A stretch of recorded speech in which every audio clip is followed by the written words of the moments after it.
Some places are more than buildings. They are wounds in the world, where darkness festers and secrets take root. The Cecil Hotel in Los Angeles is one such place, a monolith of misery, its halls soaked in a century of blood, madness, and unexplained death. In January 2013, a young woman named Elisa Lam walked through its doors, her heart full of wanderlust, her mind unaware of the shadow waiting to claim her. What happened next would become a mystery that chills the soul, a story of vanishing, fear, and a hotel that refuses to let go. This is the tale of Elisa Lam and the Cecil's darkest secret. In the sprawling chaos of Los Angeles, where dreams come to glitter and die, there stands a place that devours hope, the Cecil Hotel. Its weathered Art Deco facade hides a century of sorrow, its halls stained with the echoes of violence, madness, and death. In January 2013, a young woman named Elisa Lam stepped into this shadowed monolith, unaware that she was crossing a threshold from which there was no return. Her story, a chilling mystery that defies explanation, begins not with a scream, but with silence. A silence that would soon grow deafening. The Cecil was no stranger to tragedy. Built in 1924, it was once a jewel of the city, a haven for travelers and dreamers. But as the decades wore on, its luster faded, replaced by a grim reputation. Serial killers like Richard Ramirez, the Night Stalker, prowled its corridors in the 1980s, leaving a trail of blood and terror. Suicides plagued its upper floors, with broken bodies found on the pavement below. Whispers of hauntings clung to its walls. Guests spoke of cold spots, disembodied voices, and shadows that moved without a source. By 2013, the Cecil was a husk, a transient hotel for the desperate, the lost, and those who had nowhere else to go. It was here that Elisa Lam, a 21-year-old Canadian student, arrived, chasing a fleeting taste of freedom. She would never leave. Elisa's journey began far from Los Angeles in the quiet city of Vancouver. A daughter of immigrants, she was bright, curious, and restless, her mind buzzing with ideas and dreams. She was studying at the University of British Columbia, but the weight of routine felt suffocating, so she took a leap. A solo trip down the West Coast, a chance to see the world on her terms. Her parents, David and Yina, were wary. Elisa had struggled with bipolar disorder, a condition that sometimes pulled her into dark, unpredictable places. They urged her to stay safe, to check in daily, and she did, her voice bright and eager over the phone, recounting her adventures in San Diego, Santa Cruz, and beyond. But when she reached Los Angeles, something changed. Her calls grew sporadic, her words tinged with a strange unease. On January 31st, 2013, they stopped altogether. Elisa arrived in Los Angeles on January 26th, her backpack heavy with the weight of her journey. She was alone, but not lonely, not yet. The city buzzed around her, a kaleidoscope of noise and light. But there was something in the air that day, a subtle shift, like the moment before a storm. She made her way to Skid Row, the heart of the city's underbelly, where the Cecil Hotel stood like a sentinel of despair. Its neon sign flickered weakly, as if struggling to stay alive. Elisa, unaware of its history, saw only a budget hotel, a place to rest before her next adventure. She checked in, her name scrawled in the guest book, a fleeting mark in a place that seemed to erase its occupants. The lobby was a relic, its once grand chandeliers now dim, casting jagged shadows across the cracked marble floor. The air was thick, heavy with the scent of mildew and something less tangible, a sour, metallic tang that clung to the back of the throat.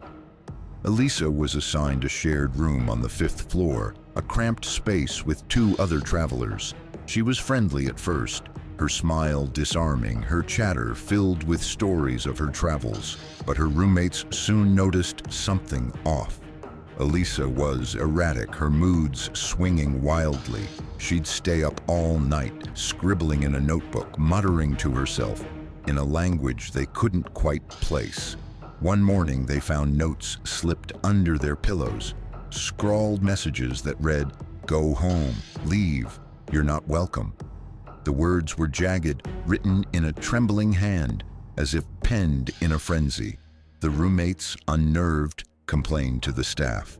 Elisa was moved to a private room, but the notes continued appearing in the hallways, tucked into door frames as if the hotel itself were echoing her words. Was Elisa unraveling, her mind slipping under the weight of her condition? Or was something else at play? Something that had taken root the moment she crossed the Cecil's threshold. The hotel had a way of amplifying despair, of twisting the minds of those who lingered too long. Guests spoke of nightmares, vivid and relentless, of waking to find their doors ajar, their belongings rearranged. Some claimed to see figures in the mirrors, pale, eyeless faces that vanished when they turned. Elisa, sensitive and open, may have been more vulnerable than most, but no one could have predicted what would happen next. The Cecil was a labyrinth, its 600 rooms connected by endless corridors that seemed to shift when no one was looking. The elevators were old, their gears grinding with a sound like a low, guttural moan. The lights flickered constantly, plunging hallways into sudden darkness. Guests avoided certain floors, the 14th where a woman had leapt to her death in the 1960s, the 7th where Ramirez had left occult symbols smeared in blood. The staff, weary and tight-lipped, offered no comfort. They'd seen too much, heard too many stories.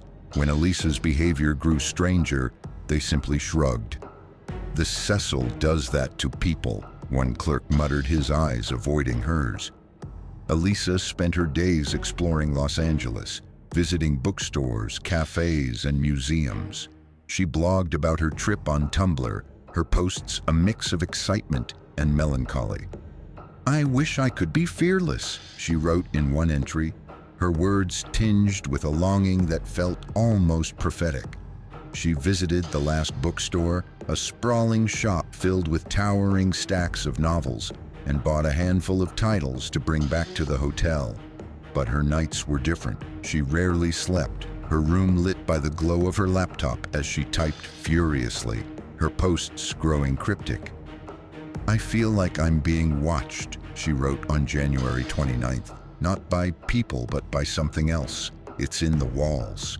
Her followers, mostly strangers, left encouraging comments, unaware of the gravity of her words.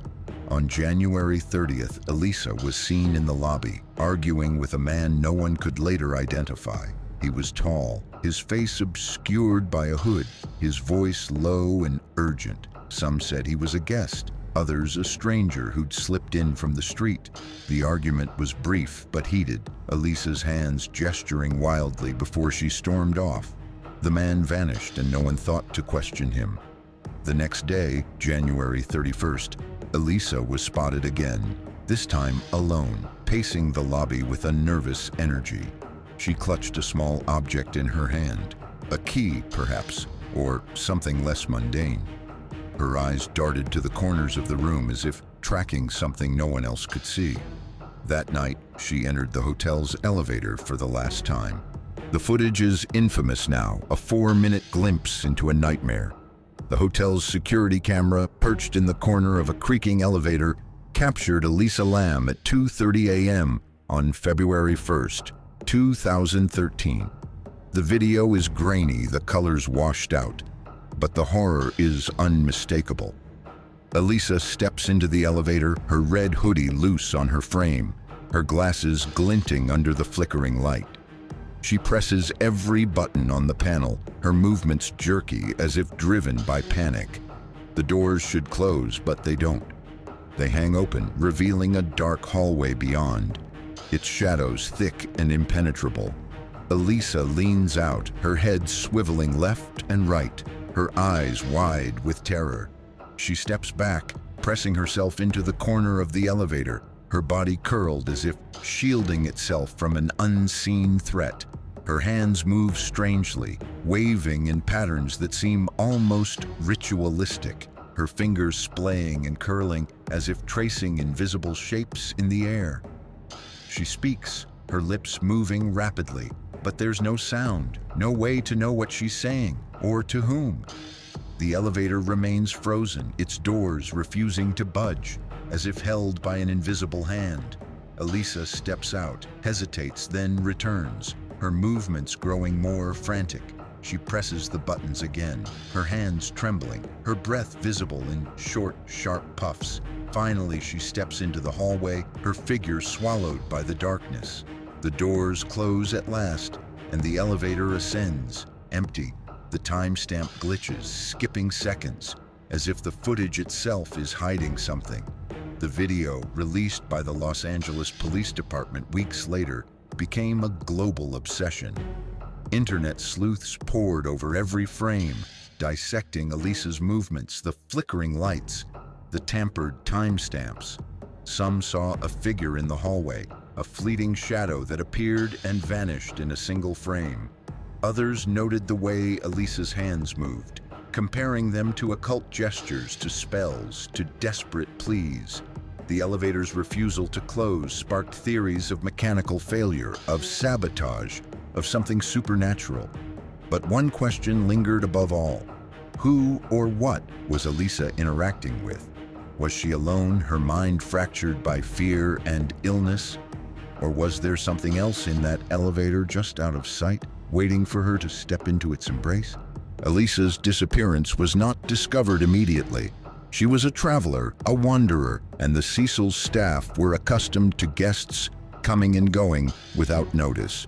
But when her parents failed to hear from her, on February 1st, they called the hotel, their voices trembling with worry. The staff checked her room, empty, her belongings untouched. Her phone, her laptop, her books, all sat neatly on the bed, as if she'd stepped out for a moment and planned to return. The police were called and a search began, but the Cecil was a fortress of secrets, its rooms and corridors defying logic. The LAPD combed the hotel, knocking on doors, questioning guests, and searching common areas. They brought in K9 units trained to detect human scent and sent them to every floor, every stairwell, even the rooftop. The dogs found nothing, their noses baffled by the hotel's oppressive air. Flyers with Elisa's face, smiling, her dark hair framing her glasses, were posted across Skid Row, stapled to telephone poles, taped to shop windows. The city buzzed with her name, but no leads emerged. The Cecil, it seemed, had swallowed her whole, its walls closing ranks to guard their prize. Guests began to notice strange things in the days that followed. The water in their rooms was sluggish, the pressure weak, the taste foul. Showers ran brown with a metallic tang that lingered on the skin. In the kitchen, cooks complained of a sickly odor in the tap water, a stench like rotting meat. Some guests reported nightmares, vivid and identical. A young woman trapped in darkness, her hands clawing at a metal wall, her screams muffled by water. The staff dismissed the complaints, blaming old pipes, but the unease grew. The hotel felt alive, its pulse quickening, as if savoring its latest secret.